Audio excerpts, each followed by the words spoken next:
ஆண்டிப்பட்டி தாலுகாவில் பொம்பளைக்க பஞ்சம் ஆக மொத்தம் ஒன்ன கண்டு ஆடி போச்சு நெஞ்சம். பித்தம் கொஞ்சம் கூடி போனா இப்படித்தான் கெஞ்சும்.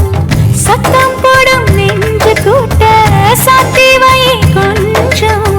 கொடியோடும் சக்கரவள்ளி தெரியாம கிழங்கு வைக்கும். அதுபோல பொம்பளை சாதி அறியாம மனச வைக்கும். நீ பட்டுன முன்ன வந்து நில்லு, என் பொட்டுல அடிச்சு நீ சொல்லு. இனி நமக்குள்ள எதுக்கிய முள்ளு, அடனாவுக்கு தூரம் இல்ல பல்லு. நான் முடி போட ரெடி தாண்டி முடிவா சொல்லு. ஏடி கள்ளச்சு என்ன தெரியலையா, ஓடி வெள்ளச்சு என்ன புரியலையா.